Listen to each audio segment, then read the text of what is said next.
Okay, so, and I'm going to broadcast us. Let's see here. Okay, so we're broadcasting. We're live on Facebook. I'm just going to pull up hi everybody. I'm just going to pull up the Facebook page so that I'm over there. And so I can see who's coming in. All right, I think this is how it works. For the recording, There we go. All right, yeah, we got our recording on.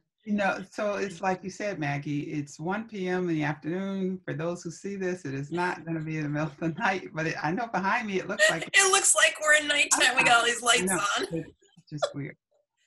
All right, so let's get started. So I'm Maggie Ostara. Welcome, everyone. I'm delighted that you're joining us today, whether you're joining us on Facebook or via Zoom or watching the recording in the future.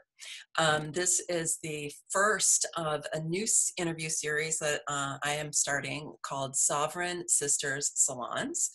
And I used to have sovereignty salons a number of years ago, and then I stopped when my dad died because I just kind of stopped everything for a little bit. And I'm excited to bring this forth again because it's really great to be talking with super intelligent and thoughtful and caring people like our speaker for today, and to be having these conversations about how do we actually develop our feminine sovereignty, and what does that even mean, and what does sovereignty mean in different key areas of our life. And this month we're starting with health sovereignty, and so I've got Dr. Valencia Ray here with me today. She is a medical doctor, and I'll give a little bit of an introduction about her in a sec, and then ask her to share with us a little bit about her background so you can get to know her a bit.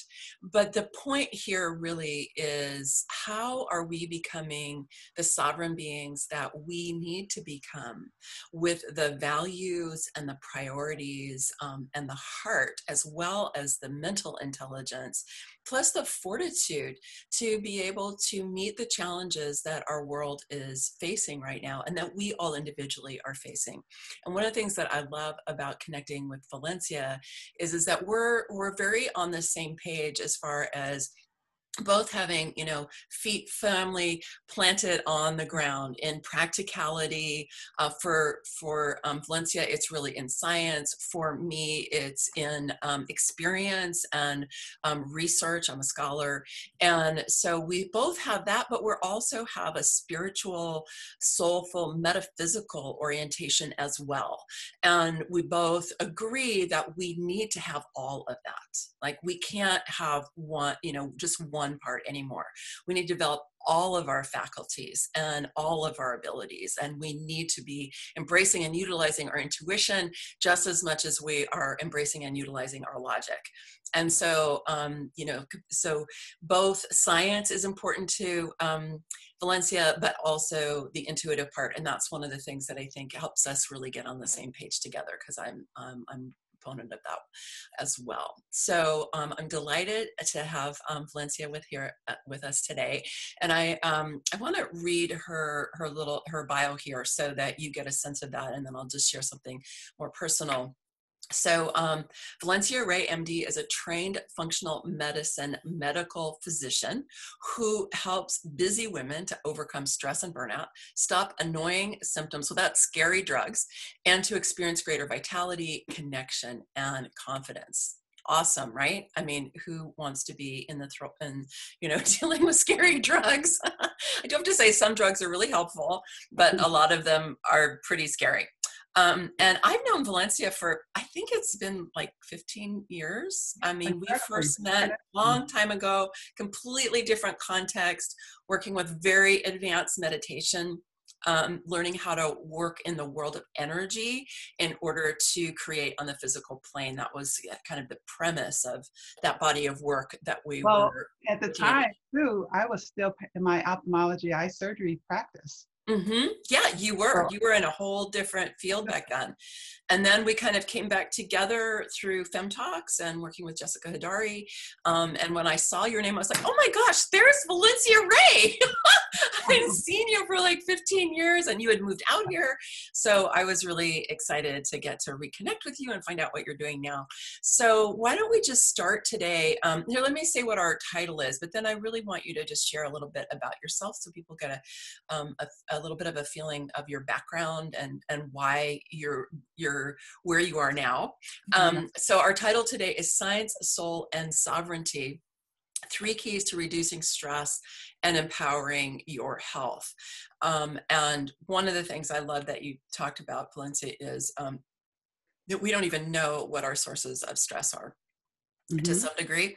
And some are really obvious these days. I mean, we've got COVID-19 and everything, the isolation that goes on with that, the radically different and contradictory information that we're getting about it, you know, the fear that's going on for people. And then we've got, you know, smoke in the air here in the Bay Area and fires all up and down the West Coast. And so there are things that are just really obviously stressful for us, but then there's other things that are a little less obvious. And I know you're going to share with us about that today and what we can do about it. And also, just Valencia is a trained human design specialist, right? Level 2, I think you're at. Yeah. So we also kind of geek out on the human design part too. And it does matter as far as our health and our stress as well. So we have some really great info for you today. So Valencia, welcome. Oh, thank you. Thank you so much, Maggie. I always enjoy connecting with you, just in general anyway. So, and then, paths bumped again, and we both have been, even with the same human design teacher, isn't it? Wow. So here I am, and I've made that transition. I sold the brick and mortar traditional medical practice, went through that. Those years were a year of the uncovering and discovery and growth for me. And that's the period of time in which I found human design, as I was also looking for this way of bringing holistic healing, not just the eyes are literally in many ways like the windows to the soul, so to speak, in a way, when it even comes to our health, because it's so many chronic diseases that I had to treat associated with it.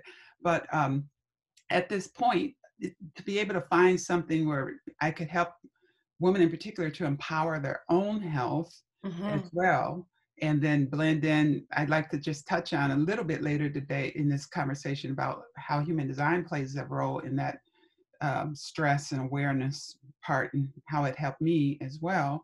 And we'll just, you know, roll with it and see where the science, soul, and sovereignty conversation takes us. Great. And I'm just saying hello to everybody who is here on Zoom. I'm going to invite you to just go ahead and put your name and where you're coming in from on the chat. I already did that over here on Facebook, and we've got a few people who are coming in.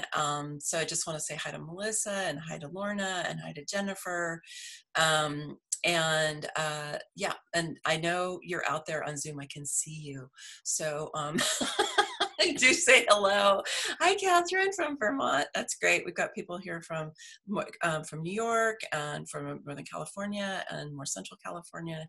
So great. So don't be shy. Go ahead, say hello. We like to connect, and we will make sure that we have time at the end today for interacting with all of you who are here on the line, both on Facebook and on Zoom. You're welcome to go ahead and put any questions or comments. In fact, I encourage you to go ahead and do that, and then we'll just kind of be scrolling through them as we go, and then having some time at the end, because we really like to, you know, interact and hear how it's landing for you. Okay, we've got Carrie here from Florida, and Karen here from Oregon, Aketa Yu from another part of California. So hi everybody, and Stacy's here from Illinois. All right, so it's really, really happy that you're all here with us. So I'm just really excited to hear from you today, Valencia, because I know that functional medicine has become such an important, vital part of really holistic health. I don't know if you would agree with this, but it seems like it's kind of the interface between more allopathic, kind of traditional Western medicine, and then more holistic medicine, because it really is looking more at the whole person and is looking at more systems and how all of that is working. And I know my interface with people who do functional medicine is that they are definitely not the kind of parts doctors that you usually get when you go to your Western doctor. So maybe you could just tell us a little bit about that piece, because I think it might be helpful for people who maybe aren't so familiar with functional medicine, just to have a little piece of kind of what the key benefits of that are and why you would want to go to a functional medicine doctor. Yes, and I'll start by saying, if you haven't heard of functional medicine or you don't know what it is, don't feel bad. I've been a doctor 35 years and didn't really know what it was until I got trained a couple years ago. And it's really what I went to medical school for in my mind originally all that time ago, because it really does get to the root of the problem. It really does, either prevent or reverse the process in the chronic disease. And when you have this knowledge, you become empowered. And that is my real mojo and real reason for being born on the planet at this time. It has to do with empowerment. It's been my own personal journey, and it's what brings me the most joy in serving others, is not just to give them a bunch of information or dole out, pills, supplements, whatever. It's really about helping them to understand how they got where they are and how to be able to take responsibility and do something about it. And all of that ties into personal sovereignty. Yeah, I was just going to say, tell us a little bit about your take on sovereignty. Okay, well, from my point of view, sovereignty is as much of a spiritual journey as it is an earthly journey. I'm really, truly wired, even in human design, to be very right brain, left brain.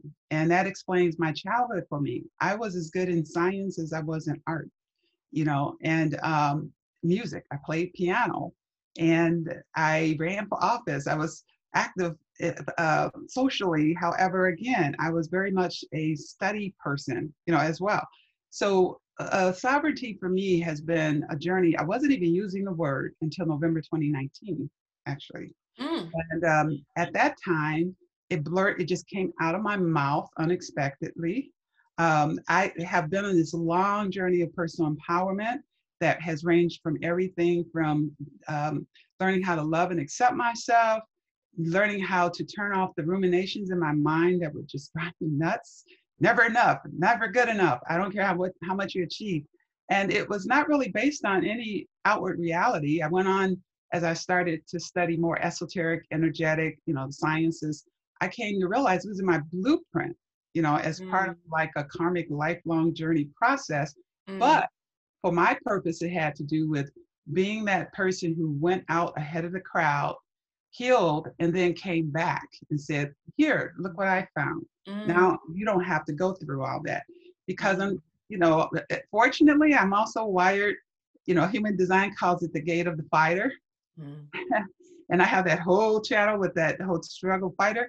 I'm like wired to be a survivor for the most part, thank goodness, because a lot of moments in that journey, I came scarily, very scarily close, or whatever, if that's the word, to the edge of the cliff. It felt like that I'm not going to make it. And so it's my spiritual focus that really was the foundation of me making it through that. So in a nutshell, this sovereignty for me has been this left brain, earthly, foot on the ground journey of the science, understanding the steps and the processes, and at the same time, understanding the power of spirit. Who am I really? Who am I really? I am not just this physical body with the name Valencia accomplishing all these goals. I'm way more than that. And so I've been, Bible teacher, spiritual teacher, I've been all of that. And November 2019, I was at a graduation ceremony, 50 people, finishing and completing a certification in this psychotherapy coaching process called Internal Family Systems. Yeah, and he had 4 minutes to give out, speech, and I didn't know what I was going to say. I got up, I stood in the middle of the room, and out of my mouth came, "I've got my sovereignty back." And I was like, wow, because that whole year process for me also, because when you're in a certification group like that, you're doing the work more too. Also, So I got to some little pieces of myself that I had been documenting all along the year that really brought me to a place where I felt I didn't need that outward validation like I did before. That was one of my themes. I felt that I am good enough, truly, in my bones, not just saying it. I felt very like more and more in touch, and this continues to unfold, but more and more in touch with the power of who I really am, from the inside out. And that's what it means to me. So it really has been a journey of science. So to gain that sovereignty. Beautiful, beautiful. That's so great. Thank you for sharing that, because I think a lot of us have, we've been on a journey, right? And the people who tend to be attracted to me or the things that I offer are people who've been on a spiritual journey. They've been dedicated to their personal growth for a long time. And we get like that it's both our individual journey, but that there's a lot of us who are doing it. It's also a collective journey. We're all, because we actually are all really connected, right? On the quantum level, it's been proven we're all really connected. And so when one of us heals, it helps all of us heal. I love what you said about you're the one that goes out ahead and finds out about a healing modality and uses it, and then you come back and you're like, okay, let me share this, because I relate to that too. I think that that's been something similar for me too. Is that piece? You and I have so many parallels. It's crazy because I have the 2838 too. And I want to just offer to you that Karen, who is our human design teacher, Karen Curry Parker, in recreating the language, has given the 38 the name the visionary. Yeah. Because it's traditionally what's worth fighting for, right? Right. But she's like, it's the visionary, right? So it's kind of like elevated that whole thing. So it's not necessarily so much about the fight, Yeah. it's about, it's about that ability to really imagine and see, and then put your energy and your effort behind what it is that you want to see come into being. That is absolutely it. And I want to share that one of the ways I accelerated by using human design is I learned how, and actually I didn't learn this from Karen, it was a spiritual download, it was an insight I had, to use the defined gates as a pattern of showing me my potential polarities, And so while I started out early in life, just being this fighter and I'm going to survive because I didn't have support and I'm fighting.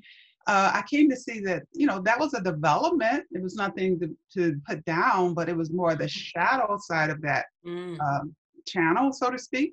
But as I grew spiritually and as I gained wisdom, I started to see, it's really about what's worth fighting for, in terms of, because you can choose, you can be fighting about all kinds of things or going after stuff, right? But my vision, I know what my vision is.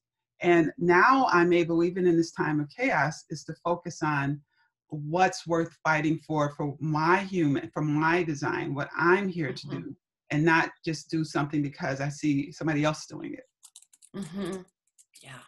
I'm just writing in the chat, what do you think is worth fighting for? Yeah. Let's see. Go ahead and share with us. Freedom, sovereignty, for me, that's worth fighting for.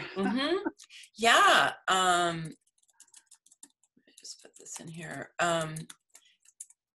Because, and for me, sovereignty, I loved your explanation of it and your own personal journey with it. And I love that it just popped out of your mouth. I love that. So cool. You just plugged right into super consciousness and it came right out, right? Yeah. And for me, sovereignty is both a personal experience of, and I love what you said, like kind of came out of, your work with IFS. And so you were really getting to integrate and understand more of what was, happening on the inner landscape, right? And the different parts and so on, how they relate to each other. And that is my experience about personal sovereignty, is it really is about coming to know the inner landscape and to understand what's going on in there, to be able to heal our trauma, to be able to help soften or release our triggers, be able to understand our parts, let everybody know they're welcome, to hopefully get everybody on the same page unfortunately, some of the time. But then that also leads us to our role as the sovereign species on the planet. You know, we've proven that we're the dominant predator. Like, we don't have to go on proving that one. You know, now we need to turn into stewards Yeah. and to be healing and caring for our planet. And you know, so I just want to say that because it's you know, it's just so obvious right now. And I do think, and I want to dive into your topic today, I do think that one of the key components of being able to become those stewards is we have to be healthy. We have to be strong, Yes. you know, and unfortunately we have a pretty unhealthy population here in the US, Yeah. you know, kind of crazily unhealthy population. Yeah. And so I think you're going to give us some keys as to what that might be about and what we can do about it. But what I am really clear is that we have to get strong so that we can really make the contributions we came here to make and do what it is that we're being called to do now. And it's really hard when you're not healthy, you Yep. know, to be able to move outside of just dealing with what's going on with you. So I'm glad that you're here to share with us today. So let's just go ahead and dive in.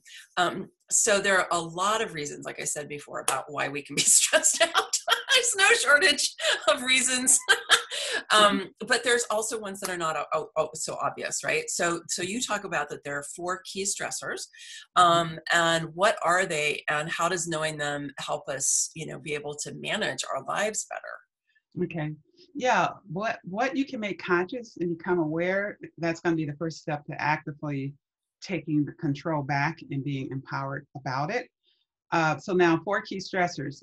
I'll start with the one that we all, well, first let me define just in general for this conversation. When I say stress, I mean overwhelmed and overwhelming the system, okay, Mm, within yourself, so to speak. mhm, And so we'll just leave that as definition. And then the adrenals, which many of us have heard about the fight, flight, freeze response. I do want to point that think of it as Grand Central Station, the central hub in this conversation.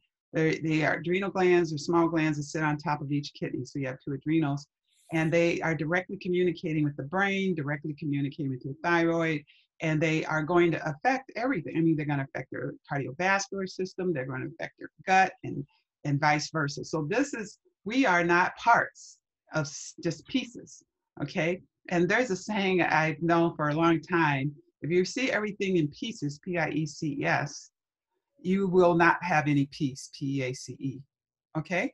And the word holistic and health are connected.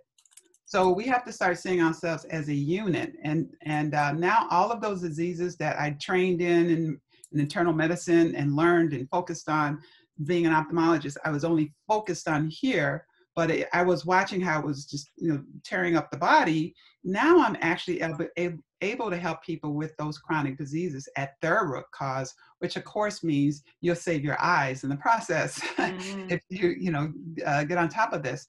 So this first key stressor is the one that has to do with mental, emotional, and that's the one we mostly kind of relate to, like, oh, I'm feeling overwhelmed, I'm feeling anxious, I'm feeling depressed. However, this is where we could have a whole course on taking back that control of the steering wheel of your mind and mhm, developing emotional resilience, because it's very little to do with out there, even though we think it has everything to do with out there. mm, It really depends on your degree of development of awareness of how to optimally operate your brain, how to make friends with your feelings, how to be in your body, how to see clearly. And the reason why that matters so much is because if you haven't noticed, there's lots of things being thrown at you right now to distract you, to put you into fear, et cetera, et cetera.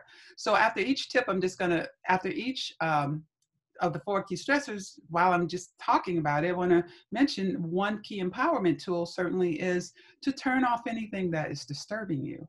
If you mhm. cannot control it, why are you listening to the same thing over and over every day? It is pretty much the same thing over and over every day. Something maybe a little wackier than the day before, but unless it's going to give you a solution, why are you putting your attention on it? Because from a neuroscience standpoint, that's going to affect your mental and your emotional like crazy. And talk about fear putting you into a depressed immune system. It Mm-hmm. is a great way to reduce your immunity to anything. So just be aware of that, certainly. And then there's other things you can do around meditation and breathing and et cetera, et cetera. All right. So that's key. Number one is your mental, emotional, guard your attention. Okay. And Yeah, that's I just want to comment on that, Valencia. I think that is so smart and it's so right on. And people just don't, I don't know, they get so captivated by certain things that are disturbing. It's almost like there's something compelling and addictive about it, right? Like, can you speak to that? I mean, does it like yes, create I will. dopamine or something? Like, I don't know. So You know what I'm talking about? It's like I that. completely do. And I want to Yeah. say this is a great, I'm so glad you brought it up because I hadn't thought about this. This is a place where you have to practice your sovereignty as to how much you can tolerate. Like I have a much thicker skin than most people because, as I said, I've been on this journey for a long time and I've seen some wacky stuff. I've been involved, whatever. And so for me, some of the stuff, even when it started, it was like, oh gosh, I mean, it was just me where I am. And I tell myself, I have to remind myself that while I am like this truth seeker and I want to, share this, that, and the other, that I have to be careful. And, I have to pull back because everybody's at a different place. Some people, and if you are at this place where you can't hear, you don't want to hear, it overwhelms you, it's just too much, turn it off, block it. Don't look at the video. Don't whatever. It's no shame in that. It's no judgment in that. You have to stop trying to wait for the crowd to agree with you, follow you, tell you what to do. And likewise, please, everyone, listen, stop trying to tell other people what to do. They have their own Yes. path. Okay. If they, want to do something, let them choose. They're adults. And you have to remember the narrative is all over the place. So to claim you have the only view, right, correct way of it's supposed to be done, who are we kidding? It changes from week to week. So this is where you have to learn how to take your sovereignty, trust your intuition, listen to your own heart guidance as to what works for you. Because let me tell you something, when you're out there trying to tell somebody, another adult, what to do, you are affecting your own immune system with Mm, stress.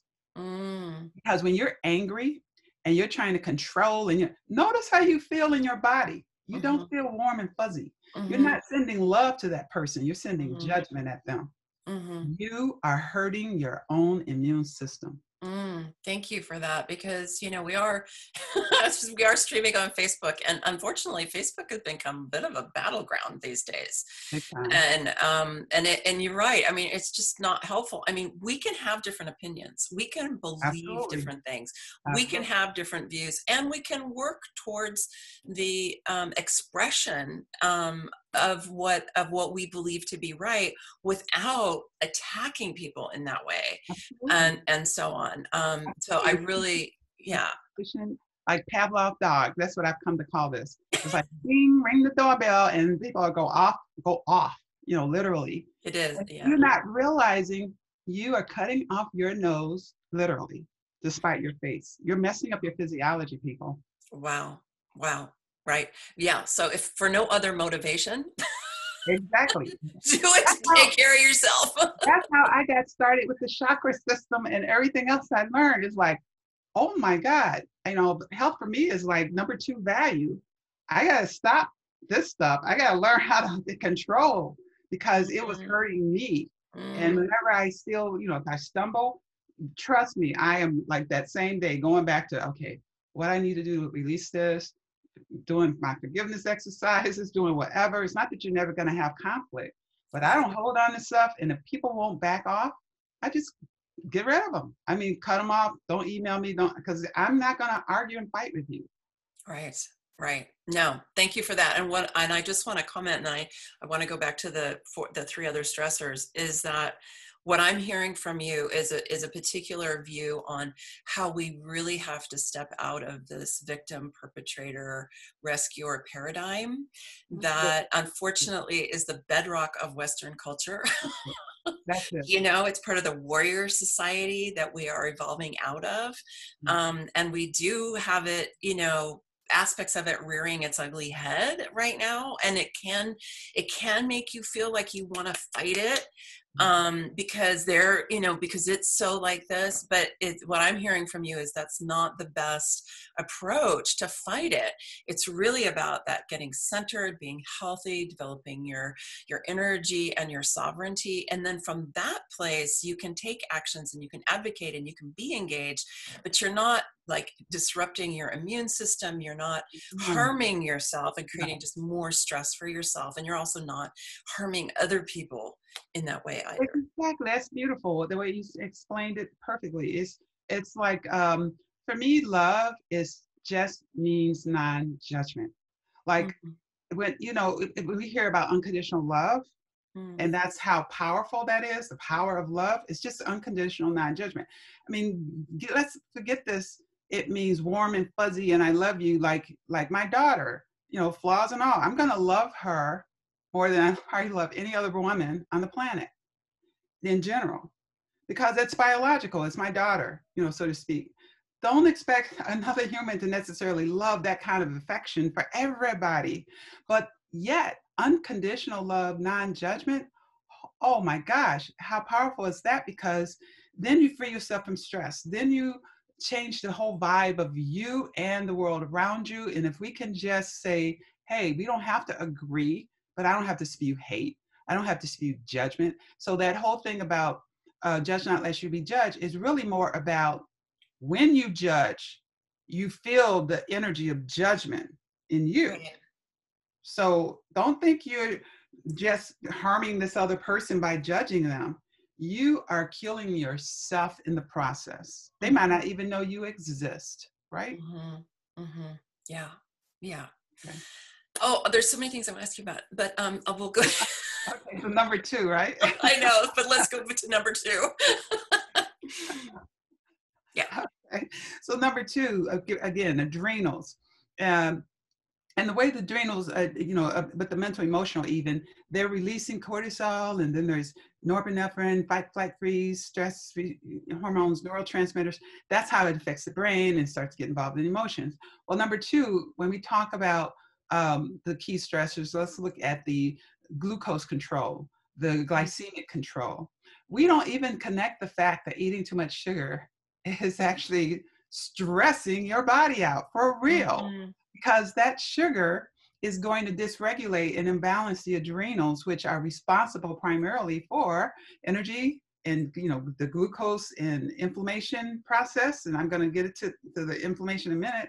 But this sugar piece, when we eat too much sugar, when we eat before bedtime, when we start the day out with all this sugar, and we have these imbalances in terms of how regularly we eat, when we are eating dinner and texting at the same time, um, all these things are stimulating that whole sympathetic nervous system, cortisol, and you do that enough and it stops communicating properly with the brain, stops shutting off as it should.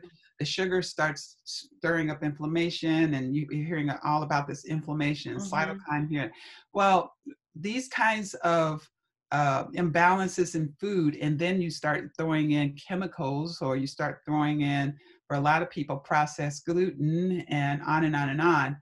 That is literally a stressor. So what you eat, using food as medicine, Mm-hmm. really, really affects the stress response. And until you've had a functional medicine adrenal assessment, you really don't fully get this, because this isn't about just go get your cortisol checked down at the local, big lab.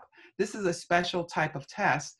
And after all those years of medicine, it was not until I saw it for the first time that it was like, wow. And it made it very clear to me that I was on the right track, and this was the way I was to go, because it gave me the tool to understand food, sugar, um, stress, how it all ties together to age you and to create chronic disease. So the take home would be careful even with fruits, like high fructose and fruity and sugar fruits is still damaging to the liver.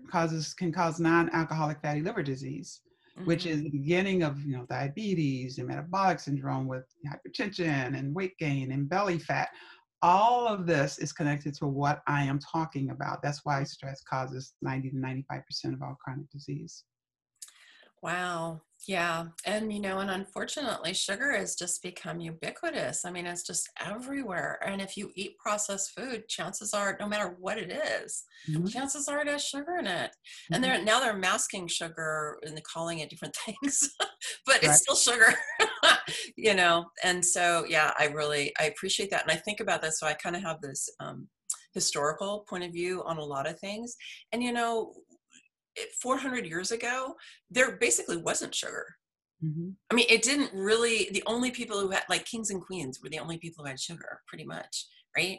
I mean, you may have had sugar cane in a certain place, but people would chew on sugar cane, which is totally different than highly refined sugar. Yeah. And you certainly didn't have people eating pounds of it per year.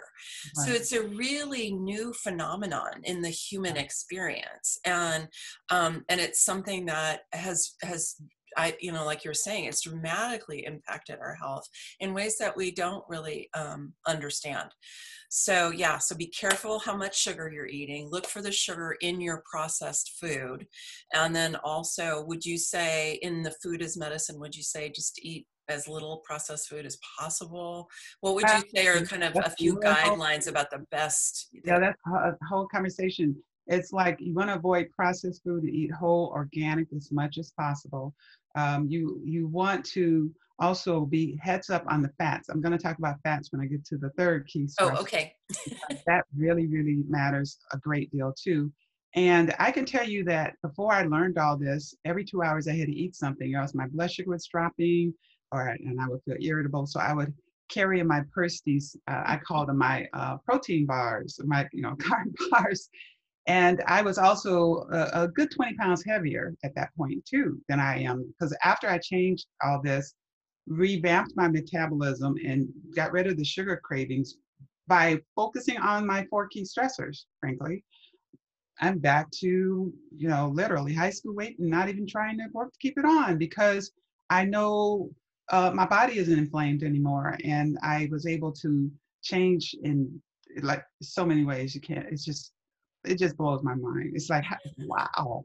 Yeah. So it Yeah. matters. It matters. Yeah. So Yeah, it again, does matter. And I don't know if I ever told you this, Valencia, but I trained to be a macrobiotic counselor at one point, and I was and I was like vegan macro for 8 years, and I don't do that anymore. But it did really heal me at the time. I really needed that, and yeah, it really healed me. But the principles that I got out of macrobiotics, I still live by today, just organic, locally sourced, right. in season, unprocessed, whole food, and then in alignment with your ancestral traditions as much as possible. Absolutely, because everybody can't survive off of just plant-based necessarily for that optimal health, because it depends on your genetics as Yeah, well. So exactly. I mean, in that the one end, off.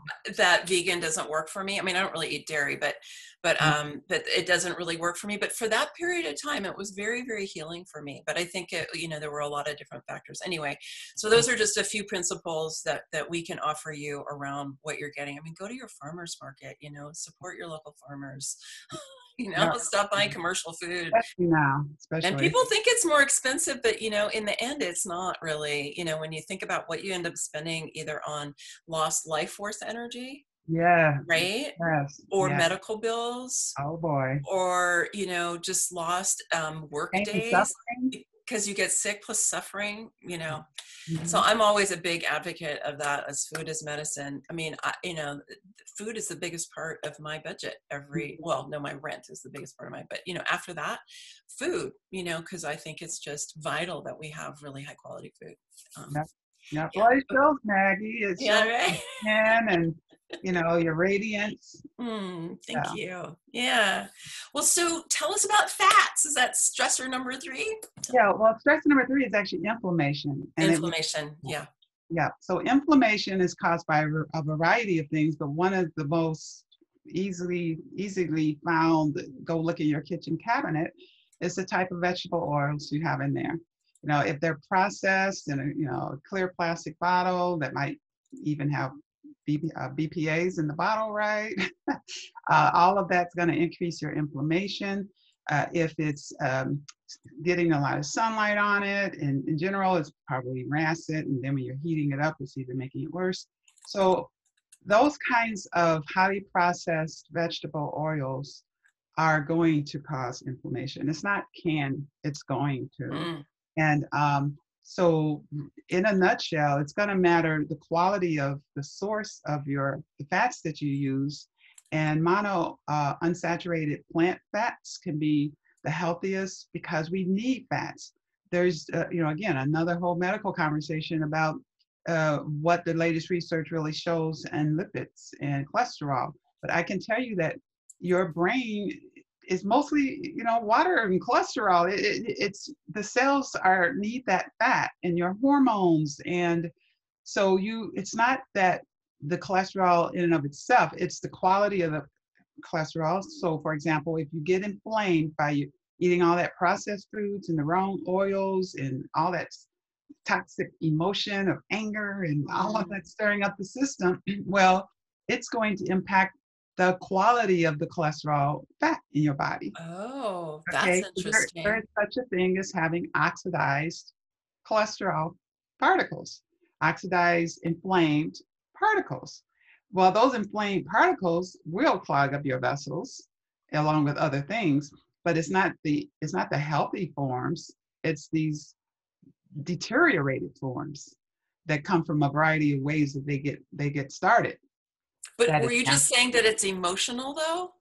That can actually affect the quality of the cholesterol and the quality? I wouldn't be as specific as to say like, oh, it's your emotions that is causing oxidized LDL to be high. Because of course, there's no research for that. They won't do research for that. Are you kidding? Okay, but here's my conclusion where that comes from too, is remember Candace Pert, she passed away, but she had a book called Molecules of Emotion. Mm-hmm. Yeah, okay. And she was in What the Bleep. Yeah, she was in What the Bleep. There is this correlation between molecules of emotion.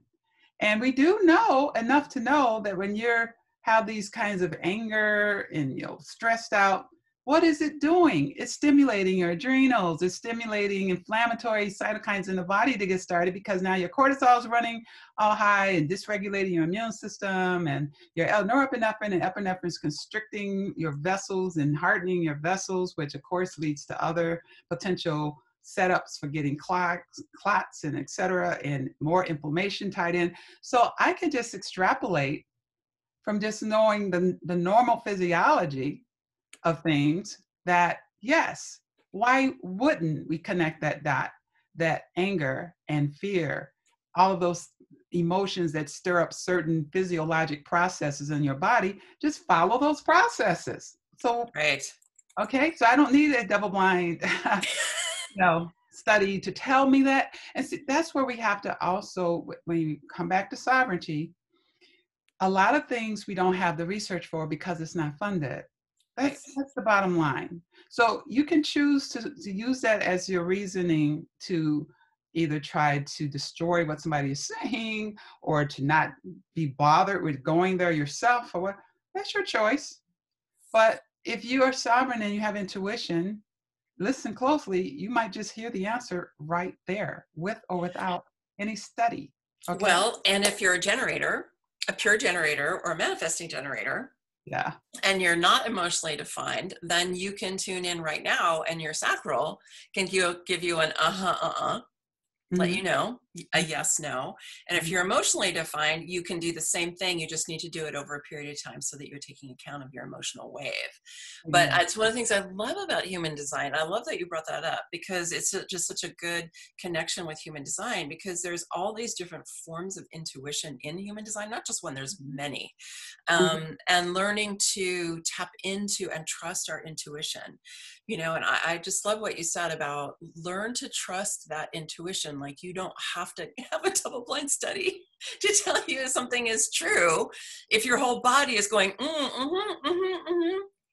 Absolutely. And it's so specific that I had a intuition that something was off about my circulation for several years. Like, not like, I wasn't getting varicose veins. I wasn't but it was just a gnawing thought. So I went through the whole traditional Chinese medicine system trying to figure out, well, because they did validate it by, they looked at my tongue and they made, oh, your circulation is sluggish, whatever. And so I just psychologically couldn't deal with it as much because I didn't know what was going on. It's like, okay, what's in these herbs? Where they come from? Whatever. And then I had, I was very much obviously still Western trained at that point. And then there was the whole thing about, I did some acupuncture now. Well, make a long story short, the feeling wouldn't go away. And I stumbled upon some article things and I found out about this particular supplement. And I just said, I have a feeling I should take that. And I'll take it. I took it. Now I'm taking this little inexpensive supplement that was to help with the circulation and, et cetera, et cetera. I go on, stumble into functional medicine, and now I even do genetic testing, in terms of nutrition. It was called nutrition genomics, where you can find your risk and correlate that clinically. Just because you have a gene doesn't mean it's going to be a factor turned on, because that's what epigenetics is. It depends on your lifestyle, it depends on how much sugar you're eating, it depends on these things. Well, can you imagine how shocked I was to find that I have a particular gene that gives you about a 500% increased risk of clotting. And well, it's just having one. If you had two, you're really in trouble. And make a long story short, in this gene panel I have, which is all research-based, this particular gene panel is all research-based. It comes from a PhD, MD, from an East Coast school who really wants that research behind it. Guess what? In the panel box, one of the suggested preventative measures was to take the very supplement I was already taking. Now, how do you explain that? And 2 months before I found that out, an aunt had a spontaneous pulmonary embolus, clotting in the lung. Wow. That can kill you, but fortunately she made it to hospital. Our system certainly works in emergencies in that regard. Yeah. It's just the preventative in the long term that can have the problem. So I say all that to say, this is another example of why you want to develop your intuition, trust what your own knowing and hearing is, and not wait for the authorities to give you permission to believe your own truth. Right. So that's the third piece, is this inflammation that we're hearing about is coming from a variety of sources, including heavy metal toxicity, lead, mercury in the ground. It's in your lotions and potions. Read those labels. If it's stuff in there that you can't recognize, or you go to Google it and it says something about used in antifreeze or something, you better pay attention, right? Don't put that on your body. It's so true, though. I know. So simple, okay? One of the things we used to say in the macro school, which I love, is if your grandmother, if it wasn't around in your grandmother's day, don't eat it. That's a good point. My grandma lived to 97. Yeah. Well, I mean, or even 100, sometimes it was 100 years ago, or your grandmother's day or whatever. It was just like, don't, like if you, and also I love that, if you can't recognize the ingredients on the label, sometimes there are certain things that are pretty benign, but then they put, I don't know, like the chemical, I don't know exactly what it is, but they put some kind of, name I wouldn't recognize. And then I go, oh, it's only that. Okay. Right. Absolutely. But so there is some of that, but there's also, it's like if I pick up a label and it's like it's this long, the ingredients are like this long. Yeah. It's all things. You got to pay attention, because some of the words are like the scientific word for it. So it's really like a natural substance from, your essential oil.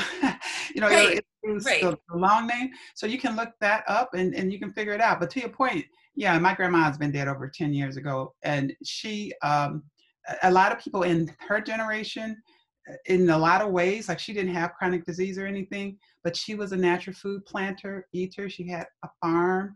It wasn't just that she happened to have, it's not so much as good genes per se, because some of her children died years ago for that matter. But it had to do with, she was also on the earth a lot. She was a gardener. She was, she was always out there moving, little lady, but boy, powerhouse. So that's an example of genetics plus the environment gene. Right. Yeah. And so that's the third one. And you again would go toward those avocado oils, olive oil. Don't cook with olive oil because it makes it more inflammatory. Pour it on your food. A lot of people cook with it, not realizing it. And that would be a key for this category is watch that and then be checked again in functional medicine to find out if you have heavy metal toxicity, which is never normally checked for, that can lead to neurologic disease. So some people can have neurologic disease and really they just have mercury poisoning. Okay. Right. And then the fourth category would be sleep and circadian rhythm. And this one is really under our control, really underestimated, really ignored. It makes you older, it ages you, it affects your brain and inflammation in your brain and in your body because you're not giving your body a chance to heal. And some of the things you want to be aware of is being on the computer when it's bedtime. You need to turn it off 2 hours before, and if at the very least put your your blue blockers on, right? In the evening, Take at it least an mine. I hour. wear them all day, actually, usually. Okay, Just I all switch the. to the real heavy duty ones in the evening, and because I watch it lower people's melatonin, and melatonin has even been associated now. I just got an article last week from my immunology forum that it is being associated with increasing your immunity against viruses. Okay, Wow. melatonin, and there's so many people walking around with it low. It's an antioxidant for the brain. Well, when you cycle with nature, it's better for your whole biology. The melatonin affects the serotonin level. It has a connection with the insulin in the morning, rise and fall. And all of these things that we just ignore is really affecting our stress and aging, because that lack of the circadian and the sleep issue can really throw your whole adrenal system out of whack. And we don't even think about that. Yeah. So those would be the Yeah. 4 key Yeah. stressors: Yeah. mental, emotional, the sugar regulation, the inflammation regulation, and that whole circadian sleep piece. Yeah. Yeah. No, I mean, I really appreciate all the pieces you're mentioning. And the thing about sleep is just, it's so incredibly vital. And somehow in our culture, we've made it not just okay, but almost like a badge of honor or something about not getting sleep. Or I don't quite know what that's about. It's weird. It's like we do have a 24/7 society now because of the internet and because of electricity, and people have access to those things. And so there is a kind of, you could constantly be compelled towards things, and to be active. And I know I've really made a commitment to myself that I'm not on technology at night so much anymore. I used to just like work until 11 o'clock, and then I'd be Yeah, like, why yep, don't I sleep so yeah. well? It's like not a good idea, not a good idea. So tell us a little bit about self-care, because I mean, I just sort of think of, how we respond to all of these stressors that you're mentioning is self-care, right? Is making sure we have the right oils, making sure we're um, really paying attention to what we're letting into our minds and what's happening with our thought processes, and so on. And then obviously getting enough sleep, and making sure that we're dealing with our fear. Because I mean, after all, adrenals is really like the fear response, right? It's like, so dealing with our fear, and so all of that. So what do you think of self-care as, and what recommendations would you have around that? Okay, well, you summed up a big chunk of it right already. Really, it's like, okay, I care enough about myself to spend extra money on organic. I might have to let go of Starbucks or something or whatever, but the food I'm consuming is important. That's one. Uh, Instead of waiting for the big disaster, chronic disease to slap you down, well, pay attention to your symptoms. Your symptoms are your body's cry for help. Just going to get medication to shut it up is not dealing with the underlying condition. And unfortunately, we're in a society right now where we're spending tons of money on premiums for, insurance that, if you're like me, never use it. But it's almost like this emergency insurance, in case something drastic happens, right? And in the meantime, I still have to pay out of pocket, so to speak, for my health, but that's a part of self-care, making you a priority instead of more stuff a priority. Because to your point, if you don't have your health, just wait till you lose it, and then oh, see, I've been a doctor long enough to know when you get sick, it's game over for the most part. If you can't get up, if you can't, all of that becomes very secondary all of a sudden. Why wait to that point? Yeah. So that whole proactive, I'm going to take care of my health. I'm going to eat right. I'm going to get myself in bed on time. I'm going to guard my heart from scary information that I can't do anything about, and it's too much for me. So if it's too much for me, even if a person is just trying to share something with you, if it's too much for you, just turn it off or whatever, okay? And then when it comes to that kind of self-care, I do want to say, I notice when I use the word self-care with some women, they get a little like contracted. It's almost like, oh, you're being selfish. Okay. Oh, it's not okay to take care of yourself. You got to take care of everybody else first. Mm. Well, this is that whole oxygen mask stuff. You really do need to take care of yourself. And here's where I think nature is calling us, or the cosmos is calling us to evolve right now. We are trained to be these left brain creatures. Trained, I say, because everyone's born with both. Two hemispheres really are better than one, okay? We are cultivated to only think either or, black or white. And therefore, we always get into these polarity. You're right, I'm wrong. That's good, that's bad. That goes back to the beginning of our conversation. It's not both and.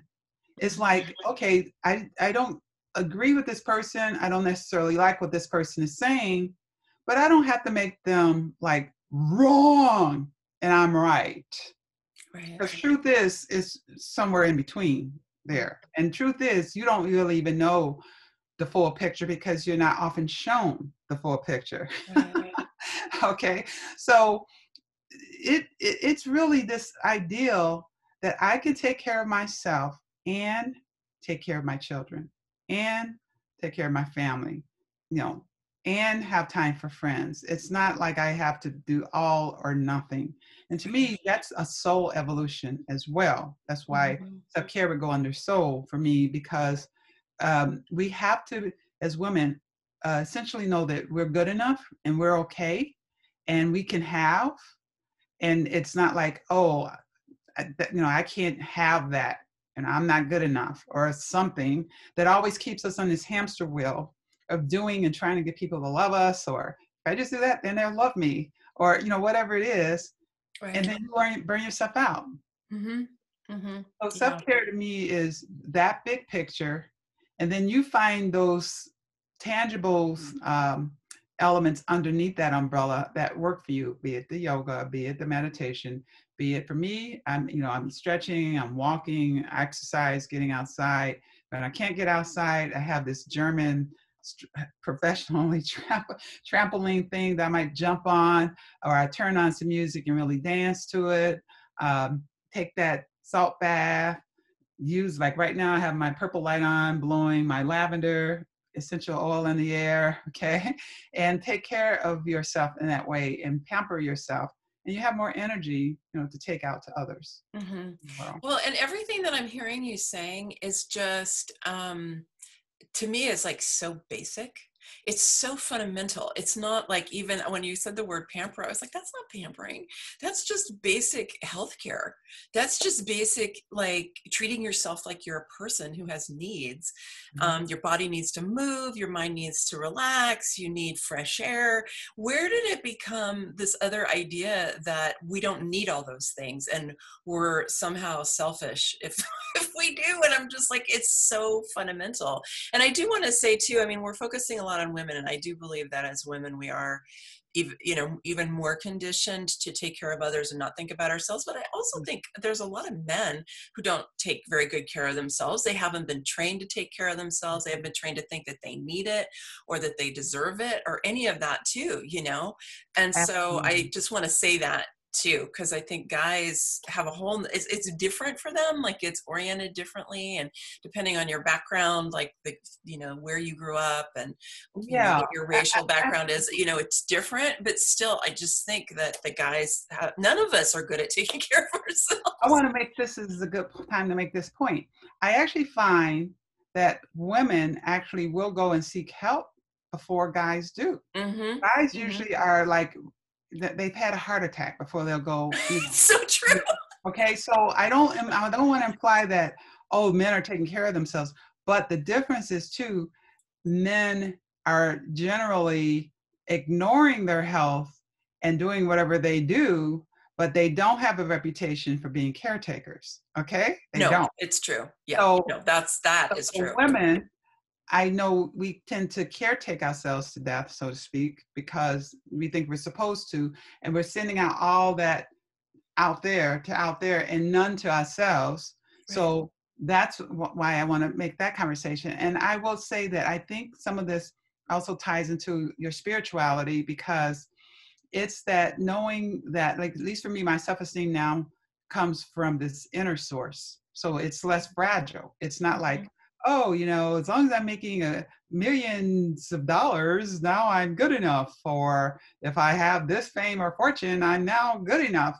It's independent of that, and that's more secure and more stable. And it also helps you to kind of rethink some of the things we were taught, like somehow it's putting yourself down is humble. That's not humble. That's self-deprecation is not humble. It's not, it's Thank not you. it's not the brightest thing to do, because you're actually going to stimulate your fight, flight, freeze response with all that negative inner turmoil of beating yourself up, putting yourself down. Just notice how you feel when you do that. Do you Mm-hmm. feel good? Do you have inner peace? Do you feel loving and calm? No. And so the way we tend to even treat others can often get tangled up in that. And that's why some people can be as mean as they are, because they're really mean to themselves. They're just projecting it out there on you. So at the end of the day, it's a holistic process. Here we go back where we started. It's a Yeah. holistic process. It's a lifestyle. Just like we form bad habits, we can form good habits. But Yeah. the Yeah. sovereignty is about taking that responsibility and owning it and stopping this victim perpetrator cycle that somehow out there is, I have no ability to, change anything.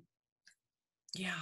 No, I think that's right on. And yeah, it's what I have often said to clients is I'm like, you would never let other people say to you what you say to yourself. Exactly. Like, Exactly. just listen to it. Like you would never, you would like, not, you would say, okay, that person is not my friend. Yep. And I used to beat myself up. So I understand how it Yeah. Yeah. happened. Now Yeah. I look at it and go like, wow, Yeah. I'm And not it's do like, that anymore. what if you were to treat yourself like someone you really loved? Mm-hmm. I I, think that's just a great question to kind of live into. What if I were to treat myself as if I were somebody I really loved? What would I do? Like, how would my life be different? you'd probably be a lot kinder to other people. I can bet you. Also, yes, Yeah. all of that, all of that. Well, this is great. So we have had a couple of questions come in. I want to let people know to put more questions in if you have them. Is there anything else you want to just share, Valencia, before we move over to that? No, I wish everybody the wisdom to take this time to really go inside from a spiritual standpoint and seek your power. It's going to Hmm. be real important to stay in a centered place as much as you can, to stay out of fear as much as you can. And again, that whole practice of non-judgment. You don't have to agree, but recognize you are cutting off your own nose to spite your face when you're projecting hatred and anger out on somebody else. Who again, may not even know you're on the planet. So who are you really hurting? So Right, right. I would say heads up Yeah, and be at peace, because that peace can help the whole. yeah, Yeah. yeah. And I also just put Valencia's website in the chat and in the comments on Facebook, so you can go find her there. It's just a lot of great information on her site, and she has a wonderful gift there for you. But I just wanted to put that in because I know some of you may leave that it's at the top of the hour. But let's dive into a couple of questions here. So this is a human design-based question from Sherry. She says, I heard that those without a defined sacral, like projectors, generally do not have as much independent energy to digest their food. Do you have any perspective on that? I've never heard that. I would certainly think that it's going to vary with your ability to manage your energy in general. If you are in chronic fatigue because you're a projector who's been running around acting like a manifester, your whole body is not going to be able to function the way it should. Likewise, if you're following your type and strategy and you're sleeping and you're waiting to be invited and you're in the flow, no, I can't imagine your digestive system not working intrinsically just because you're a projector. No. Yeah, thank you. Yeah, and I want to just make a side comment to this, which is that I had a client recently who is 70, I think. I think she's 70, early 70s, something like that, and she's a projector. And that woman is the most energetic person practically she had just done like a 60-mile bike ride when she would come to her sessions with me, because she lives in the UK and I live here. So we would talk at 10 a.m. here and 6 p.m. there. And she would come in, she go, I had a great bike ride today. It's like 60 miles. And she'd ride for life with like people who were in their 40s. And she was like, they can't keep up with me. So I just want to say, sometimes we have these ideas from human design that if you're this type, you're kind of doomed to this outcome. I haven't found that to actually be true. My husband's a projector. I think so much of it has to do with, and she was a no motors projector too. And I think so much of it has to do with how well you take care of yourself, right? To your point. Yeah. And that's why you want to know your human design, because then it can help you become conscious of your type and your strategy. And it can help you to stop everybody been geared into this, just do it and, kind of go out there and work all day long. It'll help you to understand how to more flow and at ease to preserve your energy and your health. And we all, whatever our type is, other than manifestors, and even for manifestors, because I've known several manifestors with chronic fatigue, is really to see, what do I have energy for? Yeah. Like, what do I have energy for? What is my body saying yes to or not saying yes to, whatever your type is? And it's one of the great things we can do when we can develop our somatic sensitivity and we're actually paying attention, because this is a miraculous, divine, vehicle. I don't even like to call it a vehicle anymore, temple that we get to live in and we get to experience, and it has its own wisdom and all of that. So it's amazing. Absolutely. You honor it, honor you with, long life. Exactly. So there's another question here. What are the best blue light blockers? Okay, the ones I use, I've had 3 pair, and I actually like this one the best. It's Lumineers, and I took this course about a year ago this month with one of my clients on the sleep doctor, and so I actually learned a lot. It was really great. It was interesting. And on Amazon, I found this one was recommended by him. And I think I can't remember if it was through the course. There was a link or whatever, but it was like 2 pairs for $47. So one for my husband and one for me. I just keep it by the computer. And it makes things kind of reddish, but it really works. I mean, like, my eyes feel comfortable because I can feel when that white light, is coming in. I can just almost feel like my cortisol going up, because I am actually sensitive to be able to feel it. And these really work, and he likes them. He actually will wear them. So he must notice it too. And what was the brand again, Valencia? Lumineer? Is that what you said? Yeah, it's like Lumineers. Is Lumin, that URE. It's really small and it's dark in here. Okay. It should stay on there too, the sleep doctor, and it's 2 pairs for $47. Okay. Uh, something. Yeah. Okay. Yeah, I mean, I got mine on from, well, I originally got one on Amazon, but then I got these from Foster Grant, and they are clear, but they do work. Like, I can tell the difference. Mhm. Most of the way I can tell the difference is fatigue. Mm. Is Oh, if I don't wear them, I start to feel fatigue. I like Um, the clarity. I yeah, had I like the clear clear. too, because I had ones that were more colored like Well, yours, and I well, didn't like it so much. But yeah. so I would say get. I mean, they're not expensive. Get a But few and see which ones you like. yeah, I have one that's not as dense, but these tend to work better. They weren't Foster Grants though, so maybe they were just not made right. I don't know. Yeah, well, the Foster Grants, I mean, they were like $25. It's not like they were really expensive. Okay, so we had another question about melatonin. What dose of melatonin is recommended to aid sleep? Well, in general, it's going to be like just 3 milligrams. You don't want to, you don't need an OD on it. I know it comes in like 10 milligrams, 20 milligrams. It would be nice to even know if you're having sleep problems, what else is going on, of course, because there's lots of reasons you're not having sleep. And then it's nice to know like a baseline melatonin, but that's again in the realm of functional medicine testing.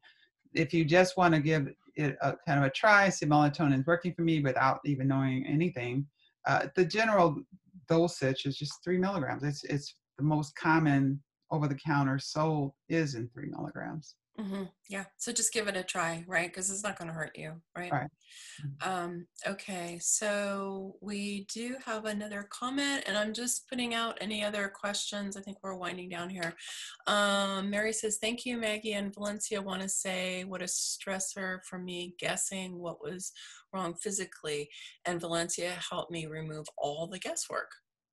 So worth Oh, it and such a stress reducer in itself. Awesome. Yay, Mary. Glad that that's true. thank you. Yeah. Um, and so says, any tips on reducing anxiety?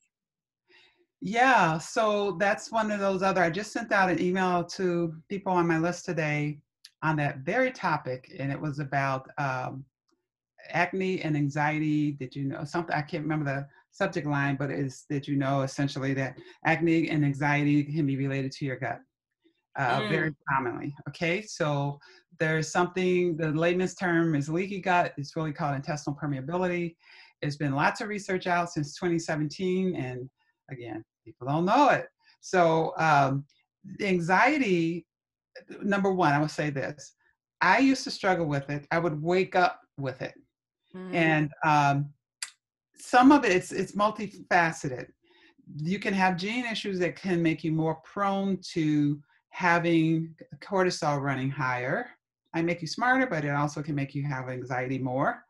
And there are actually food is medicine, lifestyle supplements that can get that totally under control. Then there's the issue that if over time you've been really stressed out and you have developed leaky gut, literally that can be a source of depression and anxiety. It's called the gut brain connection. mm-hmm. And you fix that, and I've seen it happen with patients. You see that leaky gut, you fix the underlying symptoms and the anxiety. And I mean, sometimes it's a lot worse than anxiety, goes away. So Yeah. there's that. So the thing is, in neuroscience, we talk about the nerves that fire together, wire together. And some of this is when we have these habitual, see the glass half full or half empty or whatever, and we are always looking for negativity, or we're just focusing on negativity or surrounded by negativity, our brain wiring just starts looking for the negativity. And what's wrong with the world, what's wrong. And that's another tip I would leave you in this time that we're in. Do your conscious best effort every day to find whatsoever things are true, lovely, honest, or good report. And if there be anything praiseworthy, think on those things, and peace will be with you. Mm, Because our brains literally will take us in where we focus. It's like hitting the button on the computer saying, that's what I want, go there. What you focus on literally expands because you're telling your brain, that's what I want. So that's why we have to focus on gratitude and what we can appreciate to counteract all the bombardment of the negativity, because your brain is forming neural connections for what you're putting your attention on all day. So you see how that works? Absolutely. And so I learned how to wipe out my anxiety, or at least at the time I'd say it was, I was up to 80-90% of living anxiety free.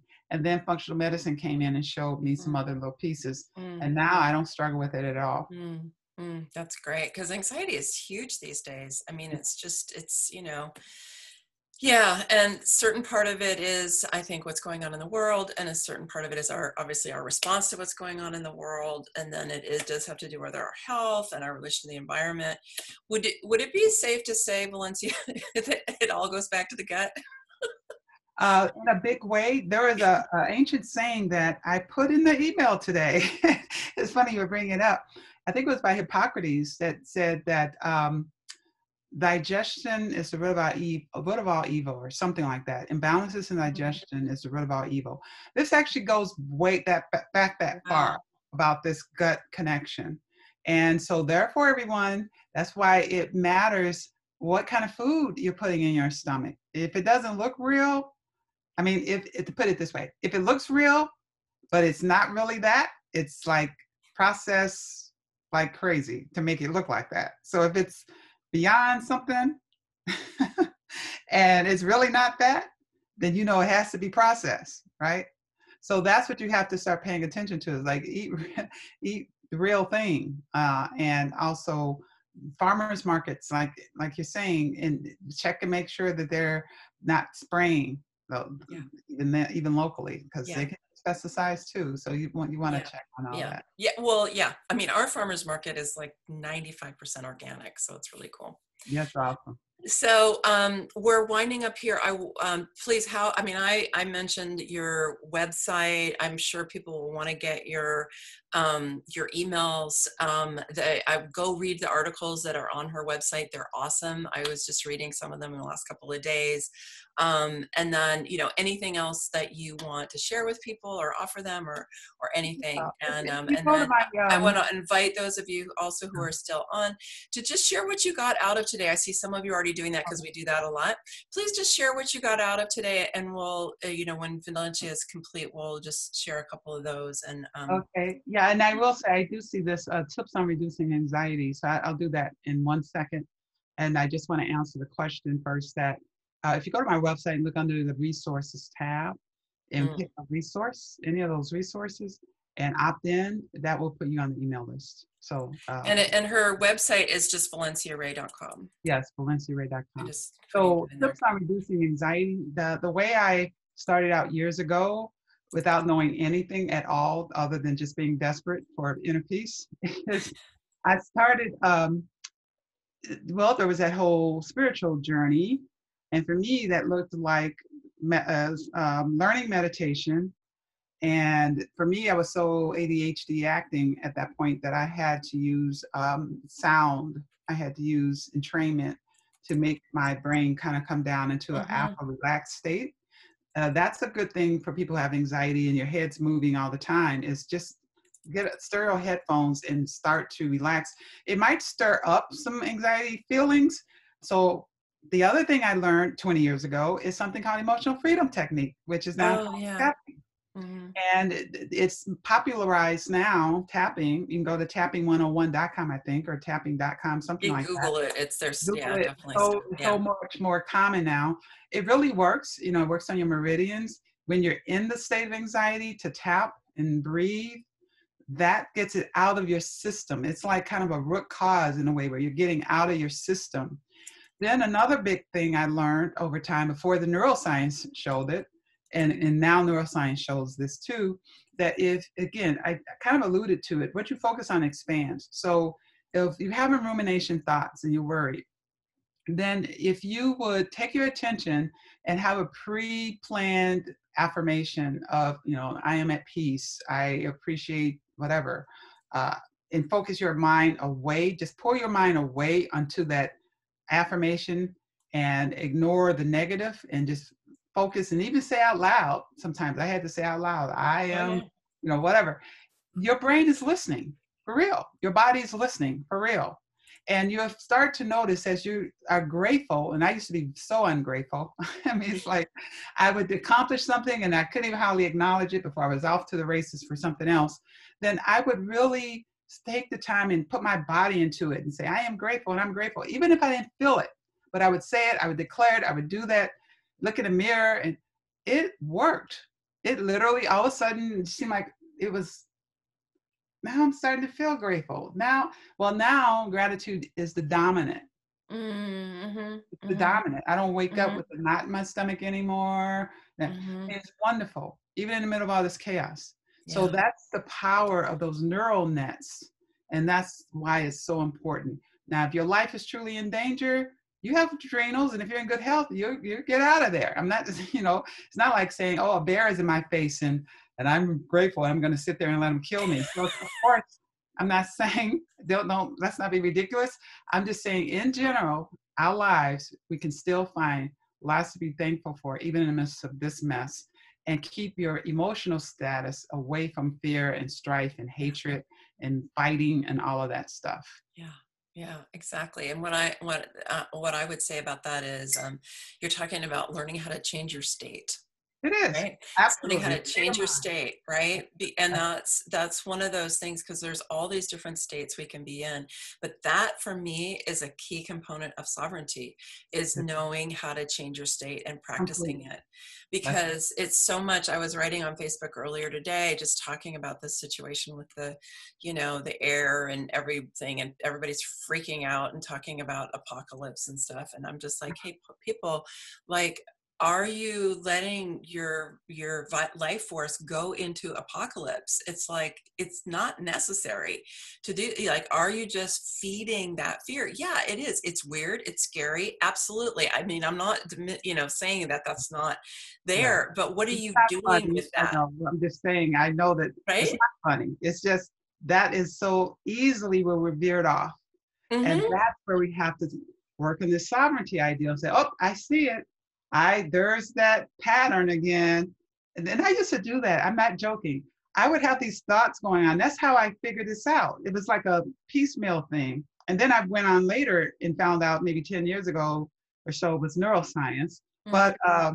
But they discovered it in neuroscience. They didn't know it either back in 1999 and 2000. But I would literally like start to see my thoughts as a cloud bubble in a cartoon. Well, they're just energy. Ah, they They really are. are. And I would like see what I was thinking as a thought bubble. And I had this epiphany one day. Wow, I am not my thoughts.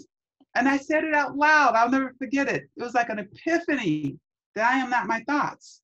And then it was the process. It was an evolving process. So now we know, like from a science standpoint, we create our story, who we think we are. It's called autobiographical memory. So you have your left brain thoughts over here, and those thoughts can really jack up your right brain emotion that's connected to your heart and affect your emotional center. Then you get this vicious loop going on. So the Right. key is to consciously work on the thought. Give yourself the thoughts you want, and that will start the ball in this other direction. And Yeah. that's how I switched my state of mind. Like, That's how you change your state. I mean, I do it also with physical activity. It's one of my best ways of changing my state. yeah, move your As body, don't well. just sit Yeah, there. moving the body. Yeah. All right. I mean, I could talk to you all day, Valencia. This happens every time we talk. But I think we're going to wind up. We're almost a half hour past the hour. I'm just going to just say, Terry has a nice comment here. She says, I appreciate all this information so much. I'm a holistic health and wellness coach and utilize EFT and Reiki and other modalities in my personal and professional practice. And it feels like I'm right on track. She's a 1-3 emotional generator. All right, Terry. Well, I'm glad that you found it helpful. I hope everyone else did. I know I certainly learned some stuff today. It's always a delight to be with you. I want to let you know that we do have a full lineup of more interviews that are happening next week. I don't remember exactly the title of what I'm doing, but it's something like Joe Dispenza, human design. What did Joe Dispenza and human design have to do with your health? So we're going to pick up right where Valencia and I are leaving off right now. So I'll be talking about that, and then we have more happening this week. So I'll be posting that both on the Sovereignty by Design page, and it's out in the emails. You can find me at sovereigntybydesign.com. And many blessings, much love, love yourself. Yeah. And get yourself back into a loving state when you find yourself veering off into those other places, which we all do. And but we can always come back as well. All right. Bye, everybody. Much love. Bye.